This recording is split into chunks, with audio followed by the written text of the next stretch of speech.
이 시간에는 예수님이 오심 완전해진다라고 말씀하시고 주의 말씀을 함께 듣도록 하겠습니다. 저희 자녀들이 어렸을 때에 대형마트에 가는 것을 좋아했습니다. 여름에 대형마트에 가면 아주 시원하고 또 매장에 넓어서 여기저기 마음껏 뛰어다닐 수 있고 장난감 코너에 가서 여러가지 놀이를 할 수 있었기 때문입니다. 그런데 자녀들이 대형마트에 갔을 때 더 좋아하는 곳이 있습니다. 바로 식품 매장입니다. 당시 식품 매장에 가면 시식 코너가 많았습니다. 저희 집 아들이 3명이라 그런지 서로 경쟁적으로 이것저것 먹으려고 이리저리 뛰어다녔습니다. 자녀들이 좋아하는 만두도 먹고 햄도 먹고 또 삼겹살도 먹고 또 때로는 우유도 먹고 아주 골고루 많이 먹었습니다. 어느 때는 한 번만 시식하는 것이 아니라 돌고 또 돌면서 2번, 3번 시식하기도 했습니다. 그런데 이렇게 여러 번 시식을 하다 보면 유상을 찌푸리는 분이 있는 것 같으면 어떤 분은 웃으면서 계속 주는 분이 있었습니다. 그러면 저도 미안해서 거기서 식품을 살 수밖에 없었습니다. 자녀들이 몇 번 시식했는데 웃는 분 앞에서 그냥 지나칠 수가 없었습니다. 또 자녀들이 몇 번 시식했다고 하는 것은 그것을 좋아한다는 것이니까 집에 가서 그것을 해먹을 수 있도록 했습니다. 그런데 희한한 일이 있습니다. 마트에서 먹었을 때는 무척이나 맛있게 먹었는데 집에 갔을 때는 그리 맛이 있지 않을 때가 있었습니다. 왜 그랬을까요? 마트에서 시식용으로 나오는 것과 파는 것이 다르기 때문이겠습니까? 마트에서는 공짜로 먹었는데 집에서는 돈을 주고 먹으니까 마음이 불편해서 맛이 다르게 느껴지겠습니까? 사실 답을 찾을 수가 없었습니다. 이런 경험은 저의 경험만은 아닐 것입니다. 여러분들도 그런 경험이 다 있을 것입니다. 마트에서는 맛있게 먹었는데 왜 집에서 먹을 때는 맛이 그렇지 않을까? 왜 다를까? 하는 생각이 있을 겁니다. 여러분, 사람의 입맛이 달라졌기 때문이겠습니까? 그럴 수는 있겠지만 이유는 다른 데 있습니다. 사람이 음식을 조금 먹을 때에는 강한 맛을 좋아합니다. 그런데 계속해서 먹을 때에는 강한 맛보다는 순한 맛을 좋아합니다. 한때 유행했던 블라인드 테스트가 있습니다. 다시 말하면 눈을 가리고 나서 음식을 주고 나서 무엇이 맛있는지를 묻는 것이 바로 블라인드 테스트입니다. 미국에서 유명한 콜라가 코카콜라와 펩시콜라가 있죠. 늘 주도권은 코카콜라에게 있습니다. 펩시콜라에서 이것을 많이 하기 위해서 역전시키기 위해서 시도한 것이 바로 블라인드 테스트입니다. 지나가는 사람들을 불러놓고 눈을 가리게 한 후에 콜라를 조금씩 줬습니다. 그리고 무엇이 맛있는지를 확인하게 했습니다. 근데 놀랍게도 대부분의 사람들이 코카콜라보다 펩시콜라를 더 맛있다 그랬습니다.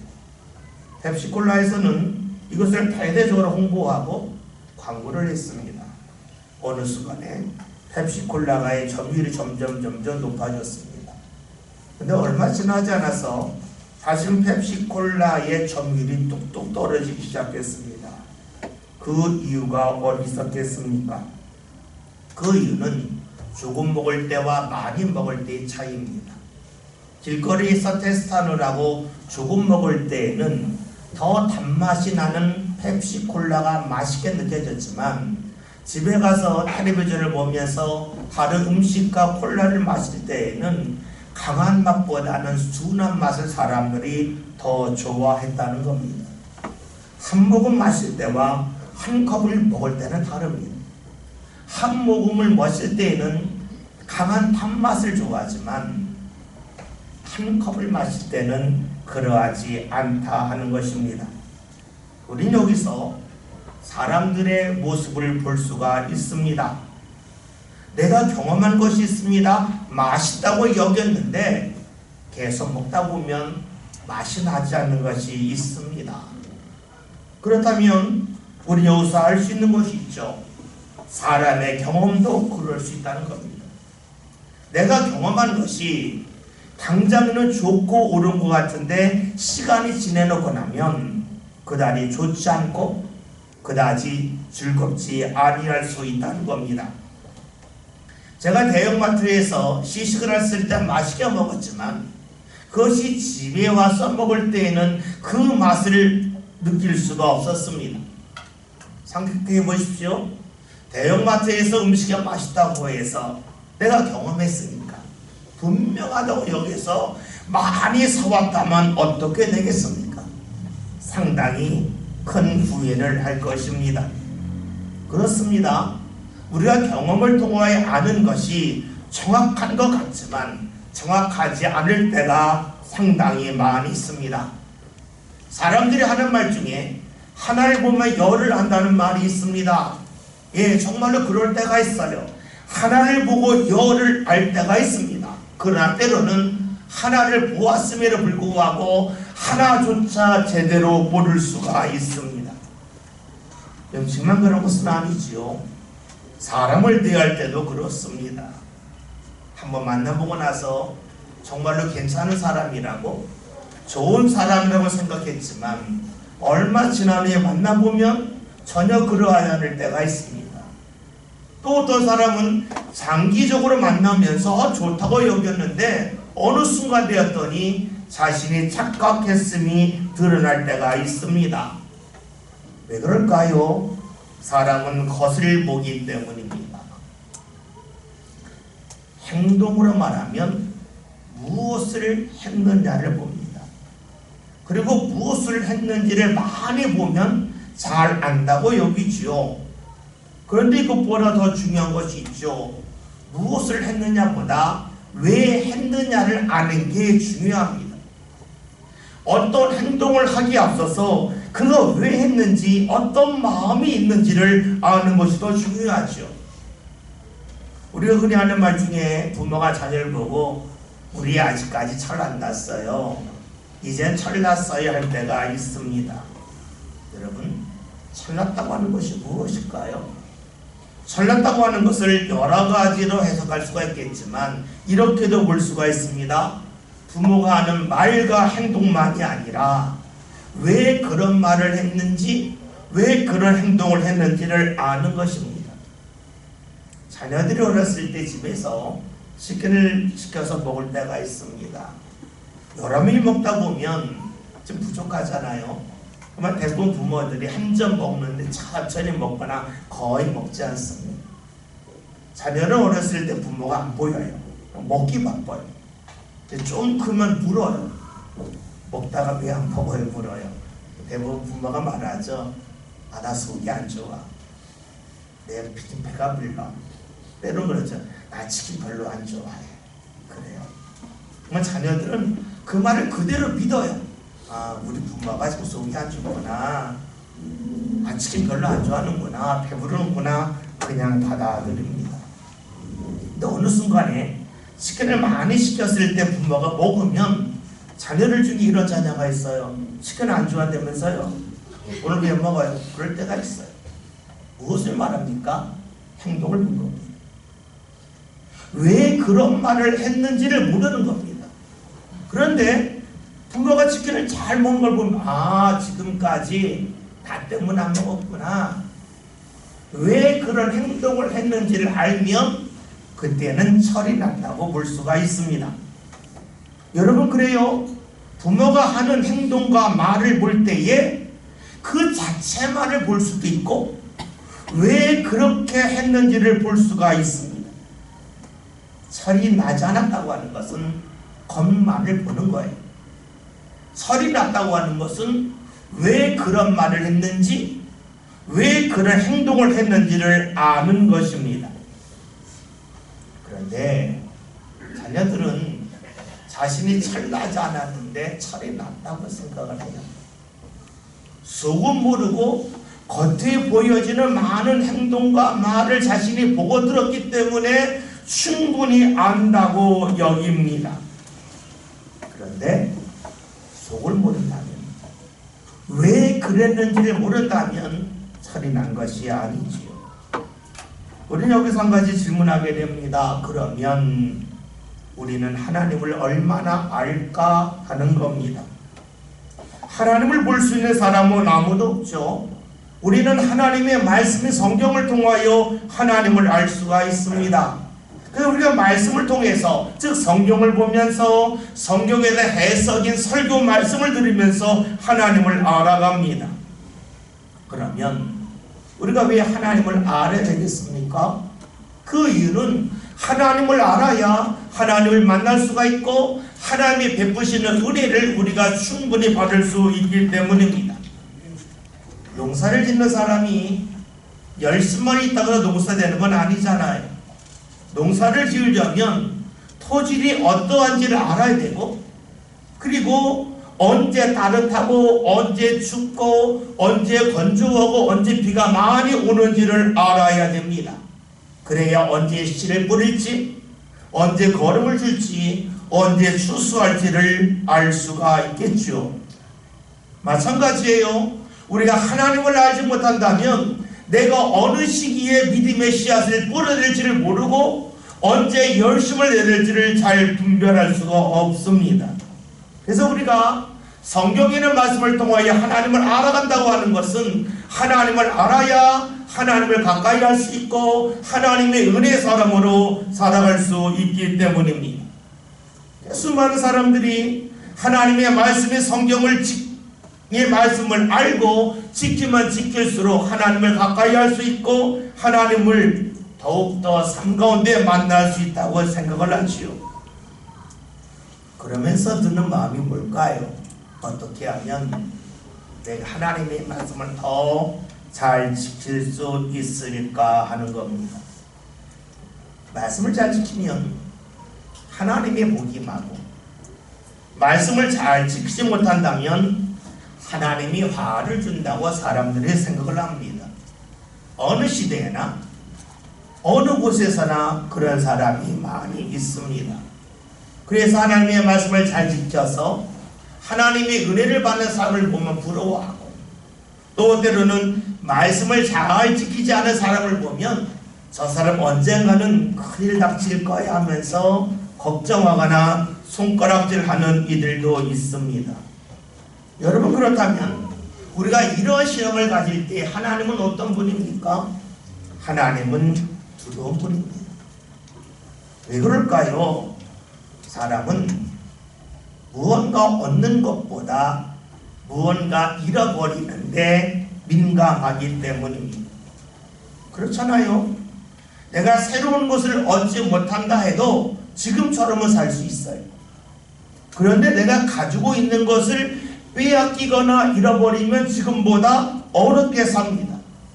그래서 사람들에게 무언가 약속을 하고 지키자 그럴 때에 지키면 상금을 주겠고, 지키지 않으면 벌금을 낸다 그럴 때에 사람들이 무엇을 더 잘 지키겠습니까? 우리가 알고 있는 것처럼 벌금 매길 때입니다. 사람들은 상금은 못 받아도 괜찮다 하지만 벌금을 내는 것을 무척이나 싫어하기 때문입니다. 여러분, 그렇다면 하나님의 말씀을 지켜서 하나님의 복을 받는다는 것과 하나님의 말씀을 지키지 않아서 하나님의 화가 임한다고 할 때에 사람들의 마음과 귀는 어디를 향하여 모아지겠습니까? 복이겠습니까? 화이겠습니까? 당연히 화입니다.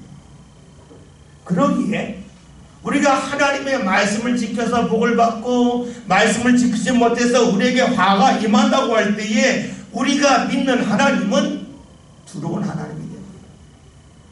내 삶 가운데 즐거움을 주는 분이 아니게 됩니다. 그래서 하나님을 믿을 때에 하나님 믿어서 나 어려움 안 당해야지, 나 괴로움 받지 말아야지 하는 마음으로 채워지고 말겠죠.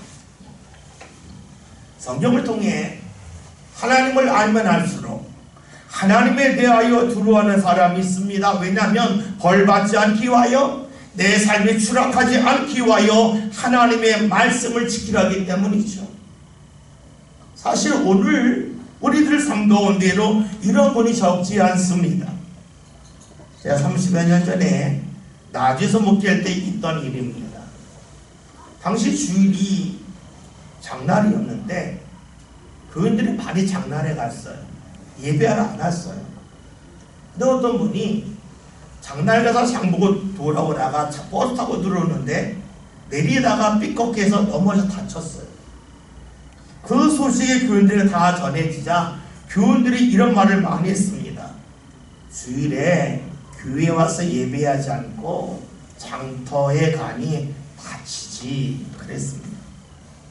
무슨 얘기예요? 하나님 앞에 나오지 않아서 벌 받았다는 겁니다. 어떤 마음일까요? 늘 하나님이 두려운 분이에요. 이런 하나님을 믿으면 어떻게 될까요? 내 삶에 어려움이 없으면 내가 하나님을 잘 믿고 있구나, 그렇게 생각을 하고 말겠죠. 그런데 여러분, 하나님이 이런 믿음의 사람을 원하시겠습니까? 예수님께서 이 세상에 왜 오셨겠습니까? 그 이유는 그 당시 많은 이스라엘 사람들이 그런 마음과 그런 생각 속에서 하나님을 믿었기 때문입니다. 성경에 자주 등장하는 바리새인들이 있죠. 이들은 하나님의 말씀을 지키려고 엄청난 노력을 했습니다. 그들이 만든 규칙 중에는 안식일을 지켜야 하는 규칙이 있었는데 그것이 234가지였습니다. 이렇게 해야 안식일을 제대로 지킨다는 것이었죠. 왜 그랬을까요? 안식일을 잘 지켜야 하나님의 벌을 받지 않는다는 마음이 가득했기 때문입니다. 그리고 말씀을 지키면서 나는 하나님의 벌 받지 않을 거야, 나는 다른 사람들보다 말씀을 잘 지켜야 하는 그러한 우월감이 그들에게 있었습니다.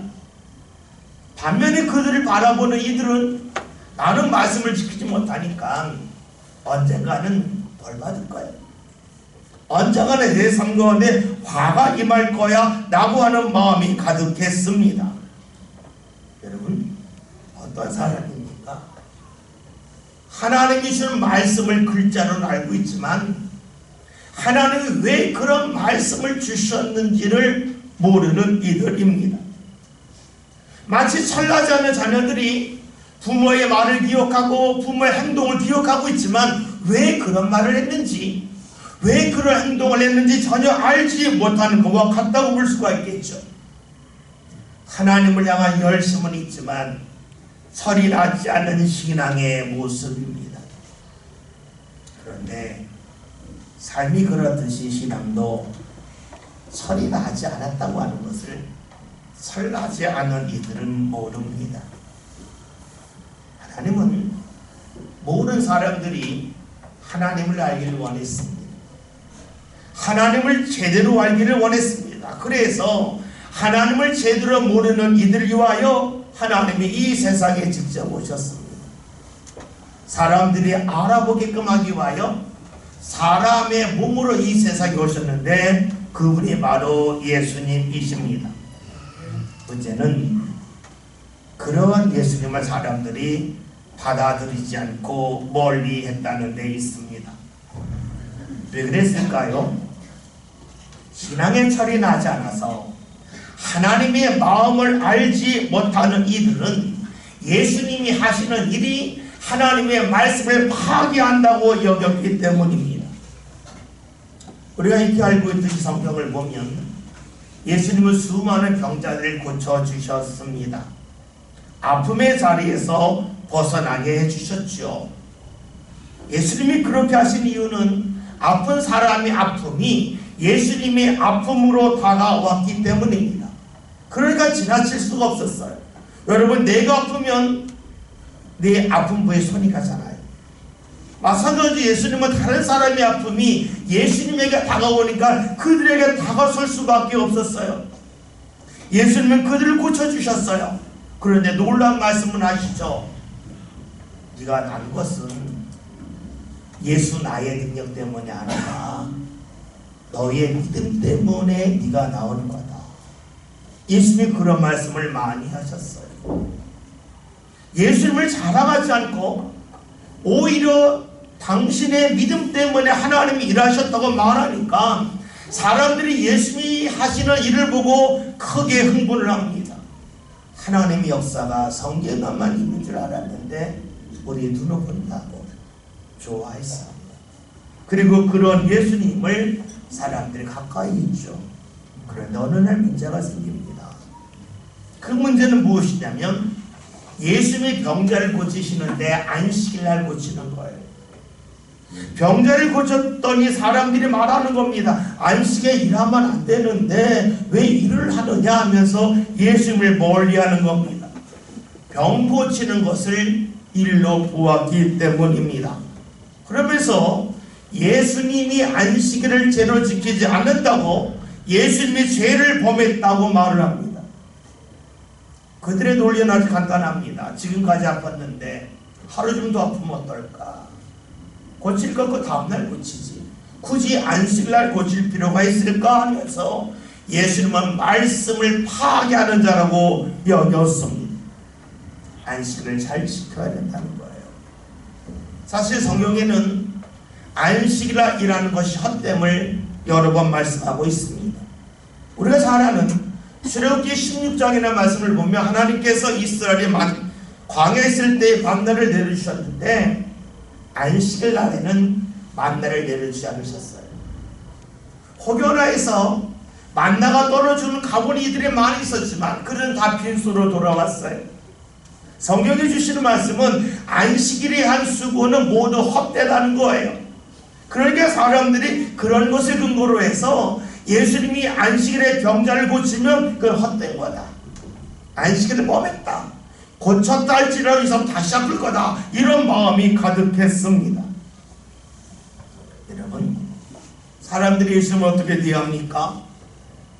예수님은 말씀을 파괴하는 자라는 거예요. 하나님을 멀리하게 하는 자라는 거예요. 이때 주께서 말씀을 하세요. 이것이 본문의 말씀이에요. 말씀 함께 봅니다. 그리하면 내 창고와 가득히 차고 내 포도주들에 새 포도즙이 넘치리라. 이거 지난주 말씀인데요. 말씀 5장 17절 다 같이 읽겠습니다. 본문 말씀. 내가 율법이나 선지자를 폐하러 온 줄로 생각하지 말라. 폐하러 온 것이 아니요 완전하게 하려 합니다. 아멘. 예수 말씀하세요. 너희들이 나에게 말씀을 파괴한다고 말하는데 제가 파괴하는 거 아닙니다. 폐하는 것 아니다. 완전케 한다고 하셨습니다. 오늘 본문에서 예수님은 율법과 선지자라고 말씀합니다. 우리가 읽고 있는 성경은 신약과 구약이 있는데 예수님 시대는 구약만 있었습니다. 구약도 우리가 세 손 나눌 수가 있는데 율법서와 예언서와 성문서가 있습니다. 그런데 예수님 시대에는 성문서가 아직까지 완성이 안 됐어요. 예수님 시대의 구약 성경은 율법과 선지자뿐이 없었어요. 예수님 하신 말씀, 오늘 내가 율법과 선지를 폐하러 온 것이 아니라 완성하러 왔다는 이 말씀은 예수님은 구약 성경에 있는 말씀을 폐하기 위하여 오신 것이 아니요 구약에 있는 말씀을 완전케 하기 위하여 오셨다 하는 말씀입니다. 당시 사람들이 예수님을 향하여 말씀을 파괴한다고 했지만 예수님은 그것이 아니라는 겁니다. 왜 그랬을까요? 당시 사람들은 하나님의 말씀은 알았지만 그 말씀을 하나님이 왜 하셨는지를 몰랐기 때문입니다. 즉 신앙으로 설이 나지 않았기 때문이죠. 그래서 예수님이 말씀하시는 겁니다. 나는 말씀을 폐하는 자가 아니라 완성하는 자라고 하셨습니다. 그러면 우리 여기서 예수님의 말씀을 듣고 이러한 질문을 하게 됩니다. 내가 하나님의 마음을 모른다면 말씀을 지킬 필요가 없습니까? 성경에서 분명 하나님의 말씀을 지키면 복을 주신다는데 그 말씀은 잘못된 것입니까? 라고 물을 수 있습니다. 여러분, 그래요. 성경에는 하나님의 말씀을 지키면 복이 임한다는 말씀이 상당히 많이 있습니다. 그래서 우리의 말씀을 듣고 말씀을 따르기도 하지요. 그런 여러분, 여기서 살필 것이 있습니다. 왜 하나님이 그런 말씀을 주셨을까요? 먼저 말씀을 지킴을 통하여 우리로 하여금 하나님이 허락하시는 은혜를 받기 위함입니다. 그런데 두 번째, 이거 중요합니다. 그것은 하나님의 말씀을 사람이 다 지킬 수 없다는 데 있습니다. 사람이 아무리 노력한다 한들 하나님의 말씀을 다 지킬 수는 없습니다. 내가 하나님의 말씀을 지키고 그것 때문에 내가 복받은 것을 알 때가 있어요. 되게 즐거워요. 기뻐요. 근데 얼마 지나지 않아서 그 기쁨이 사라집니다. 왜냐하면 내가 말씀을 지켰다고 좋아했는데 어느 날 나를 보았더니 다른 말씀을 지키지 못하는 나 자신을 발견하기 때문입니다. 우리가 잘 아는 로마서 7장 9절에 이런 말씀이 있습니다. 바울의 고백입니다. 전에 율법을 깨닫지 못했을 때에는 내가 살았더니 계명의 이름의 죄를 살아나고 나는 죽었도다. 다시 말하면 하나님의 말씀을 일부만 알고 있을 때는 내가 잘한다고, 내가 말씀을 잘 지켜 복을 받는다고 즐거워했는데 어느 날 다른 말씀을 보고 그 말씀이 무슨 뜻인가 깨달은 순간에 내가 이 말씀을 못 지켜왔네, 아 부끄럽다, 내가 죄인이구나 하는 것을 알게 되었다는 것이지요. 그래요. 말씀을 지켜서 복을 받는다, 말씀을 지키지 못해 복을 받지 못한다 하면 우리는 어느 순간에 기뻐할 수 있지만 어느 순간에 우리는 부끄러움의 자리에 이를 수밖에 없습니다. 기쁨이 이어지지 않는다는 거예요. 대형마트에서 시식할 때에 맛있게 먹을 수 있어요. 즐겁게 먹을 수 있어요. 그런데 집에서 먹다 보면 맛이 없어요. 즐겁지가 않아요. 내 인생도 그러하다는 거예요. 하나님의 말씀을 통하여 내가 은혜 받고 복 받은 것을 알고 즐거워했는데 어느 날 다른 말씀을 보는 가운데 내가 너무나 부족하구나, 내가 너무나 부끄럽구나 하는 것을 알게 된다는 것이지요. 그러면 예수님이 율법과 선지자를 완성한다고 하는 이 말씀을 하신 이유가 어디 있을까요?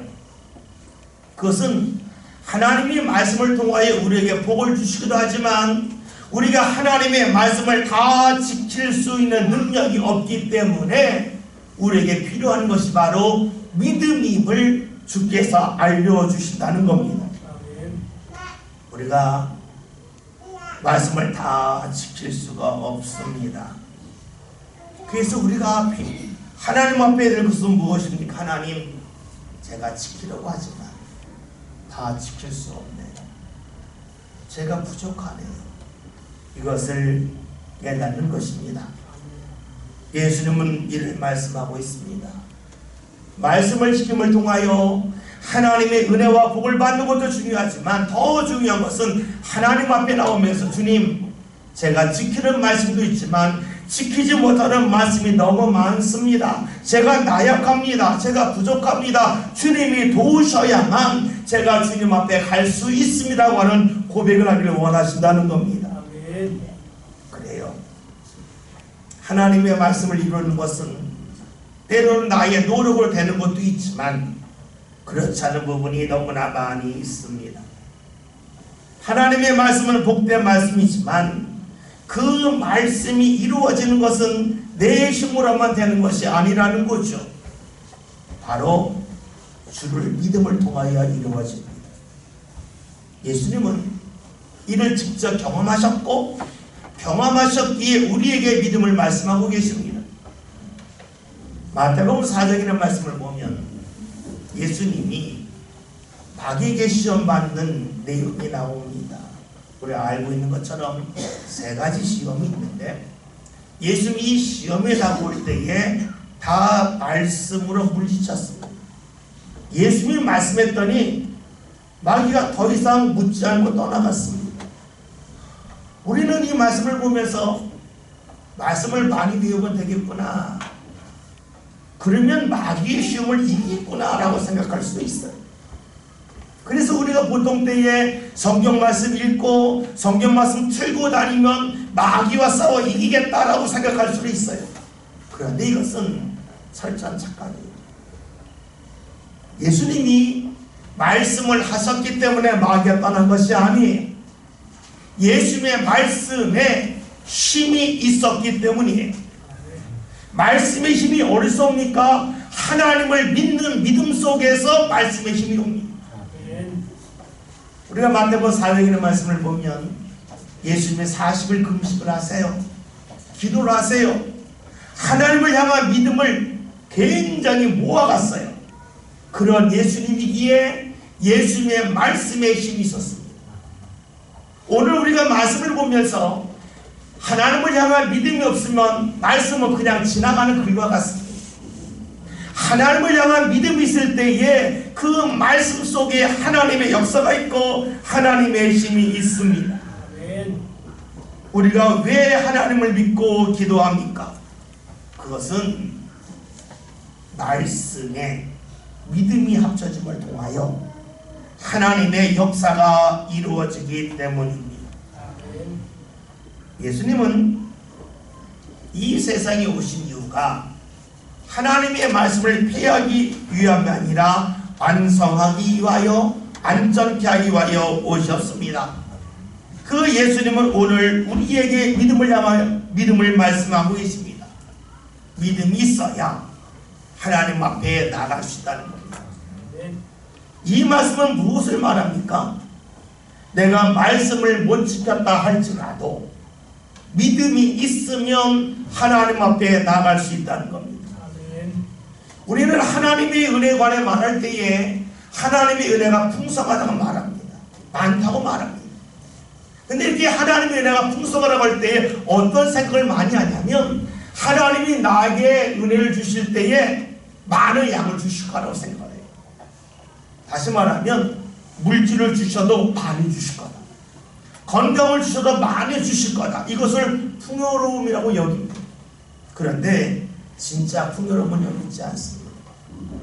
진짜 풍요로움은 하나님이 부르시는 대상이 풍요롭다는 거예요. 내가 잘한 것 같아요. 바울의 고백대로 하면 말씀을 지킨 것 같아요. 어느 날 보았더니 못 지킨 말씀이 너무 많아요. 부끄러워요. 창피해요. 도망가고 싶어요. 그런데도 하나님은 내가 하나님을 믿으면 내게 은혜를 주셔요.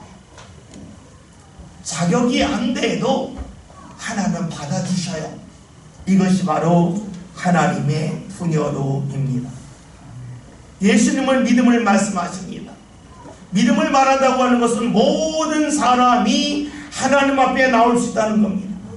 믿음을 말한다고 하는 것은 나의 형편과 나의 처지에 관계없이 얼마든지 하나님 앞에 나올 수 있다는 겁니다. 또 다른 말로 하면 나의 행동과 나의 삶에 관계없이 하나님은 나를 포기하지 아니하신다는 것이 바로 믿음을 보신다라고 볼 수 있습니다. 예수님은 말씀을 지킴을 통하여서 하나님을 가까이 할 수 있다고 이들에게 알려주십니다. 말씀을 지킴을 통하여 하나님과 가까워질 수도 있지만 말씀을 다 지킬 수는 없다. 그러기에 필요한 것이 나약함을 고백하는 것이고 하나님을 믿는 것이다. 이것을 주께서 말씀하셨고 이렇게 하나님의 마음을 알아감을 통하여서 하나님의 말씀을 온전히 알 수 있음을 말씀해주고 있습니다. 여러분, 오늘의 삶 가운데 약함이 있고 부끄러움이 있을 수 있습니다. 그러나 잊지 마합시다. 예수님은 그런 우리에게 하나님 앞에 가까이 갈 수 있음을 말합니다. 하나님의 은혜 받을 수 있음을 말합니다. 왜냐하면 말씀을 지킴을 통하여 하나님을 가까이 할 수 있는 것이 아니라 하나님을 믿음을 통하여서 하나님을 가까이 할 수 있기 때문이지요. 이제 12월이 지나면 성탄절입니다. 성탄절은 예수님이 세상에 오신 날입니다. 예수님은 모든 사람이 믿음으로 구원받는다고 하는 것을 우리에게 알리시고 보이기 위하여 오신 날입니다. 다시 말하면 하나님의 사랑은 특정한 사람에게만 임하는 것이 아니라 모든 사람에게 임한다는 것을 알려주신 날이 바로 성탄절입니다. 나의 모습에 관계없이 내가 믿음으로 주님 앞에 서면 나에게도 하나님의 사랑이, 하나님의 은혜와 구원이 임하는 것을 보여주신 날이 바로 성탄절이지요. 오늘 말씀 제목이 예수님 오심 완전해진다입니다. 여러분, 예수님 오셨기 때문에 내 건강이 완전해진다는 건 아닙니다. 예수님이 오셨기 때문에 내 사업이 완전해진다는 것도 아닙니다. 예수님이 오셨기 때문에 완전해진다고 하는 것은 내가 예수님을 믿음을 통하여 하나님 앞에 나아감에 있어서 그 어떤 꺼리낌도 없음을 보여준다는 것이죠. 예수님이 오심을 통하여 오늘 우리는 누구나 하나님 앞에 나아갈 수 있습니다. 그 예수님 오신 성탄절을 맞이하여 예수님 꼭 믿고 오시자는 저와 여러분이 됩시다. 나의 모습과 관계없이 믿음으로 서면 나를 받아주시는 하나님을 향하여 우리가 믿음으로 나아갑시다. 예수님 의지하고 나아갑시다. 그리하여 내가 부족하지만 나를 외면하지 아니하시고 나를 받으시고 나와 함께 하시는 하나님의 은총이 저와 여러분들의 삶 가운데 가득히 나타날 수 있기를 주의 이름으로 기원드립니다. 살아계신 하나님, 오늘 저희들이 믿음으로 주님 앞에 나갈 수 있기를 원합니다. 말씀을 지킬 때도 있지만 우리의 삶을 자세히 보면